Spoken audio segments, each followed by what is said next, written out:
The collapse of Silicon Valley Bank is causing shockwaves across the entire business world. With the FDIC now in control, customers can access up to $250,000 on Monday. But as ABC's Jacqueline Lee explains, that's not enough for many companies left struggling to manage their finances.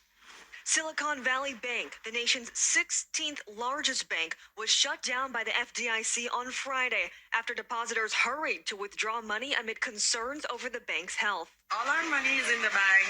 I don't know how we're going to do our payroll. Not well known outside Silicon Valley, the bank's customers are largely in the tech and venture capital space, with branches in California and Massachusetts. The bank did business with companies like Shopify, ZipRecruiter, and Pinterest. In an SEC filing, a streaming provider Roku said it had $487 million, or 26% of its cash reserves with the bank. The company saying their deposits were largely uninsured. Adrian Mendoza runs a venture capital firm in Boston. Dollars were being pulled faster than the bank actually had.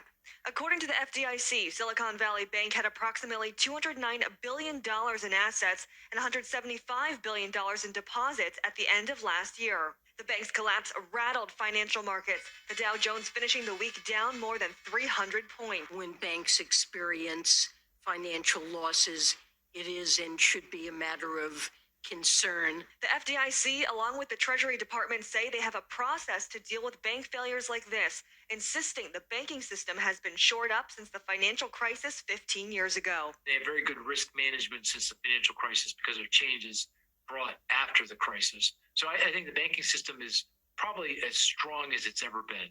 And it's important to note the FDIC is insured up to $250,000 per depositor. The FDIC announcing all insured depositors will receive their money no later than Monday. Jacqueline Lee, ABC News, New York.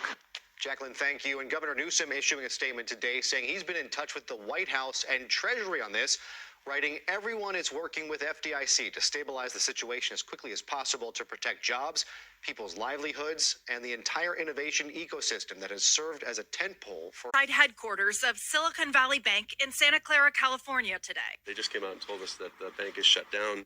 SVB, the 16th largest bank in the U.S. with $175 billion in deposits, is now the biggest American bank to fail since the 2008 financial crisis. Its customers are primarily businesses and investors in the tech sector. The root cause of the failure here was a sudden and significant increase in interest rates, which, that part of the job of a bank is to manage interest rate risk, and that didn't happen here. Earlier this week, SVB disclosed it took a loss on the sale of bonds due to rising interest rates and announced it would sell shares to shore up its balance sheet. Its stock price plunged and customers rushed to take their money out. The FDIC now stepping in, telling customers they will be able to access funds by Monday, but the guaranteed amount per depositor, $250,000. A heart-stopping moment of this bank is done. Ashley Trenier is the CEO of healthcare startup Farmbox RX. Unable to access her money today, she fears she could be out more than $10 million. $250,000 isn't a ton of money to us when you're talking of 8 figures that's in the bank currently. Concern over today's collapse of SVB drove Wall Street lower.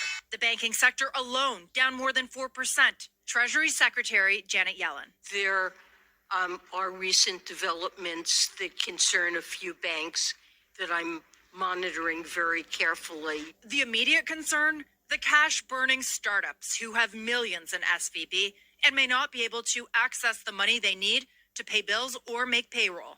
Deirdre, given what happened today, how much concern is there about the banking sector overall? Lester, at this point, the issue seems contained to this one bank. SVB was so heavily focused on these startup tech companies that its business model put it in a risky position that the major banks don't face in the same way. Lester?